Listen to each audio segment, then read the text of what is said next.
Саламатсыздарбы, урматтуу депутаттар, урматтуу Санар Кожоевич, урматтуу Нурлан Тургунбекович, урматтуу депутаттар жана бүгүнкү жыйындын катышуучулары. Бүгүн Бишкек шаарында 2022 жылдын 3-ноябрында кол коюлган Кыргыз Республикасы менен Өзбекстан Республикасынын ортосундагы Кыргыз-Өзбек мамлекеттик чек арасын айрым участоктору жөнүндө келишимди жана Кыргыз Республикасы Министрлер комитети менен Өзбекстан Республикасынын өкмөтүнүн ортосундагы Кемпирабад суу сактагычынын суу ресурстарын биргелешип башкаруу жөнүндө макулдашууну ратификациялоо тууралуу Кыргыз Республикасынын мыйзамдарынын долбоорлорун сиздердин карооңуздарга алып келип отурабыз.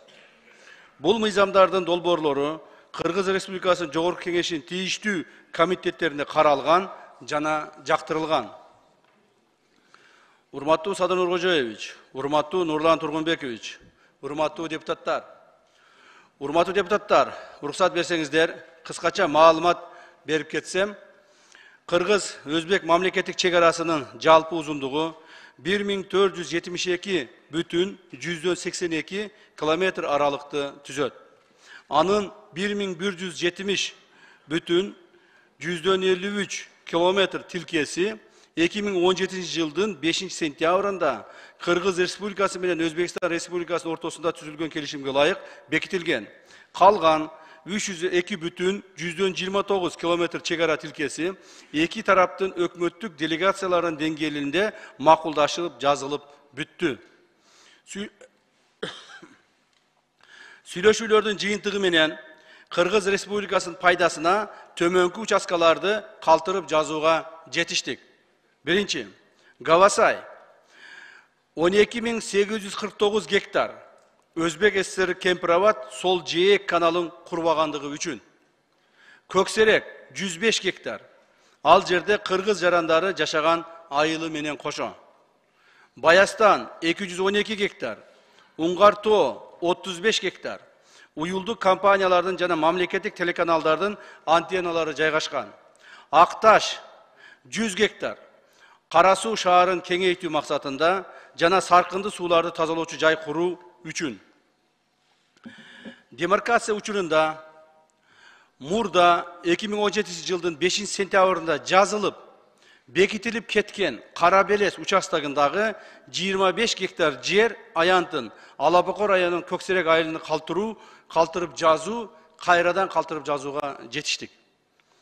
Шахрихансай каналынын башталышы участкасынан Өзбек тарап тосуп пайдаланып келген 19,5 гектар жер аянты Өзбек тарапка калтырылып, анын ордуна 19,5 гектар жер аянтын Өзгөн районунун пайдалануусуна алуу жагы макулдашылып, картографиялык материалдары даярдалды.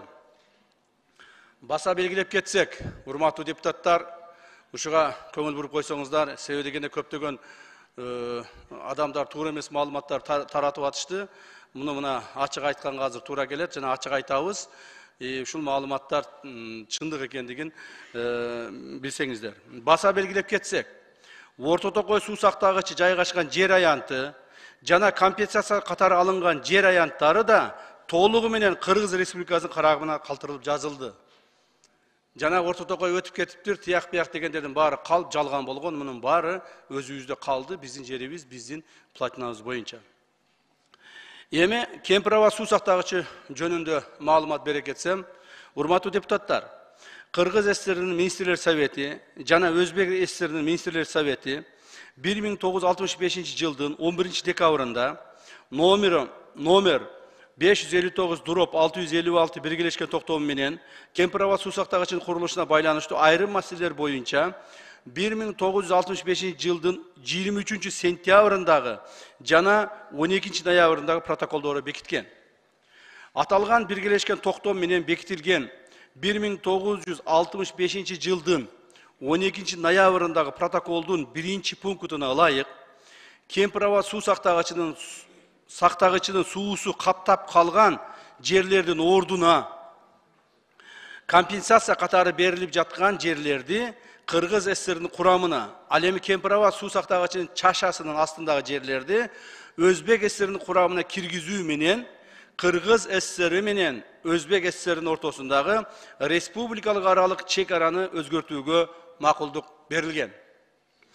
Özbek SSR'nin Ministrler Совeti 1965 жылдын 15 dekabrында номер 659 токтому менен Кемпирова суу сактагычынын курулушуна байланыштуу Кыргыз ССРине компенсация катары, жер компенсациясы катары Андижан облусунан 2966 гектар, Фергана облусунан 1161 гектар жер аянттарын берген. Өткөрүлүп алган жер аянттарындагы чегара сызыгы өзгөртүлүп кайрадан жазылган жана ал жазууларды Кыргыз ССРнын Министрлер Совети бекиткен. Жалпысынан 4127 гектар жер аянты Кыргыз тарапка берилген. Өз кезегинде Кемпирова суу сактагычын куруу үчүн Кыргыз ССРнын Министрлер Советинин 1965 жылдын 22 октябрындагы номером 475 токтомуна ылайык Өзгөн жана Кара суу райондорунун аймагынан 5731 гектар жер аянты бөлүнүп берилген.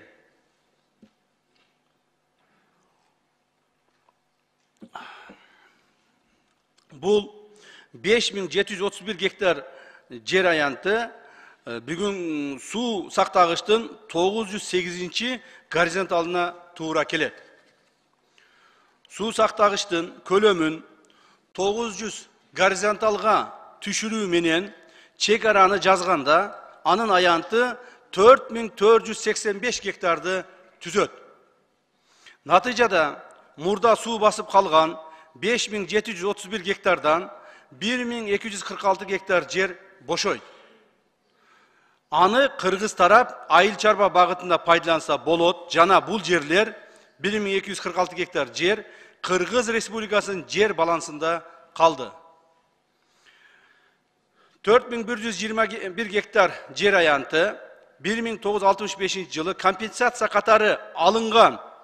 Ошондуктан 900 горизонтал менен мамлекеттик чегараны аныктоону эске алганда, Өзбек тараптан Кыргыз тарапка дагы 358 гектар жер берилбей калган.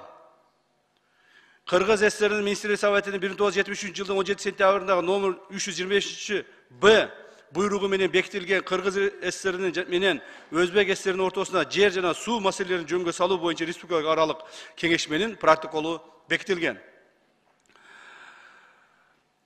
Ал протоколдо Өзбек ССР Кемпирова суу сактагычын куруу үчүн ажыратып берилген жер аянттарын толугу менен компенсациялап берген деп жазылган.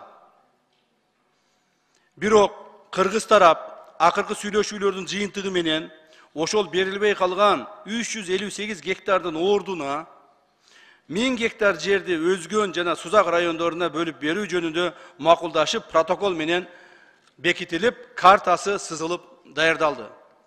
Жыйынтыгында компенсация болбой калган жер үчүн дээрлик 2,5 эсе көп жер алынып жатат. Тийиштүү адистер жерине барып 900 горизонтал кайсыл жерден өтүшүн жергиликтүү бийлик өкүлдөрүнө жана жашоочуларга түшүндүрүп так көрсөтүп беришет. Кемпирова суу сактагычынын курулуусуна байланыштуу 1965 жылы компенсация катары төмөнкү жерлер алынган. Алабука районунун Көксерек жана 1-Май айыл аймактарынан 1307 гектар айдоо жана жайыт жерлер. Ошондой эле бул аймакта кыргыз жарандарынан турак үйлөрү бар 10 кожолук жана жер үлүштөрү жайгашкан. Экинчи, Аксы районунун Кербен шаарына жана Кашкасуу айыл аймагына жалпы 571 гектар жер аянты. Бүгүнкү күндө ал жерлерде Кербен аэропорту жайгашкан 52 гектар, калкынын саны 275 адамды түзгөн Жетиген айылынын бир бөлүгү жайгашкан 15 гектар, ФАП, мечит жана балдар бакчасы, жарандардын жер үлүштөрү жайгашкан. Үчүнчү, Ноокот районунун Шамалдуу Сай участогу 1088 гектар. Анын ичинде калкынын саны 2750 адамды түзгөн Достук айылы 55 гектар. Ошондой эле адамдардын жер үлүштөрү жайгашкан. Төртүнчү, Араван районунун Найман участогу 148 гектар. Анын ичинде калкынын саны 1600 адамды түзгөн Эсенбай айылы 32 гектар. Кадамжай району 1013 гектар. Анын ичинде Көктала участкасы 758 гектар. Анын ичинде калкынын саны 16278 адамды түзгөн Достук, Көктала жана Маяк айылдары жайгашкан. Pıldırak участогы 255 гектар. Анын içinde халкынын саны 4700 адамды түзгөн Исбайрам жана Пылдырак айылдары жайгашкан. Жалпылап айтканда, Өзбек ССРинин Кемпирова суу сактагычынын курулушуна байланыштуу 4127 гектар жер аянтын компенсация катары алынып, азыркы мезгилде ал жерлер толугу менен өздөштүрүлүп, 25 миңден ашуун кыргыз жарандары туруктуу жашап келүүдө. Ошондой эле турак жай, короо, жолдор жана социалдык объектилер курулган. Көптөгөн жарандарыбызга жер үчтөрү катары берилип, менчик укуктары каттоодон өткөрүлгөн. Мындан сырткары Кемпирова суу сактагычын биргелешип башкаруу үчүн Кыргыз Республикасы менен Өзбекстан Республикасы өкмөт ортосунда өкмөттөр аралык макулдашуу түзүлүп, азыркы мезгилде аталган макулдашууну сиздердин карооңуздарга алып келип отурабыз. Бул макулдашуунун шарттары боюнча кыргыз тараптын суу чарбы адистери Кемпирова суу сактагычынын платинасына кирип, суунун деңгээлин жана бөлүштүрүүчү лимиттерди көзөмөлдөп турушат. Ошондой эле Өзбек тарап Кемпирова суу сактагычынын айланасында инженердик техникалык жабдууларды орнотпойт. Балык уулоого, мал сугарууга, айыл чарбасына сууну пайдаланууга эч кандай тоскоолдуктарды кылбайт деген милдеттенмеси макулдашууга киргизилип бекитилген. Макулдашууга киргизилип бекитилген. Жыйынтыгында алынган жерлер, урматтуу депутаттар, биринчи Гавасай 12849 гектар, экинчи Көксерек 105 гектар, үчүнчү Баястан 212 гектар, Уңгартоо 35 гектар, Акташ 100 гектар, Карабелес 25 гектар, Өзгөн жана Сузак райондору үчүн 1000 гектар. Суунун көлөмү 908-ден 900 карзалга түшкөндө 1246 гектар жер бошоду.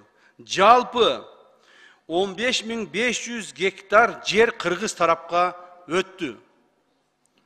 Бул жер аянтына 1965 жылы берилген 4127 гектар жерди кошкондо, жалпысынан 19699 гектар жер аянты алынды.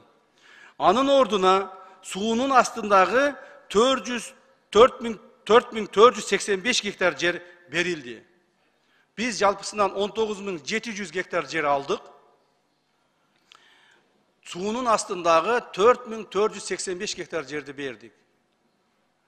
5 эсе көбүрөөк жерди алдык.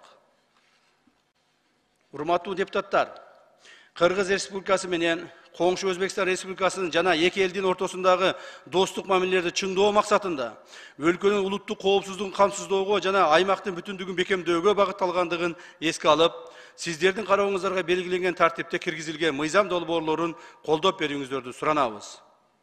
Менин маалыматым бүттү, суроолоруңуз болсо жооп берүүгө даярмын. Рахмат. Рахмат. Урматтуу калайык калк, урматтуу депутаттар, бүгүн тарыхый күн. Эзелдеден бери Өзбекстан менен Кыргызстандын ортосунда чечилбей келген чек ара маселесине чекит кое турган күн.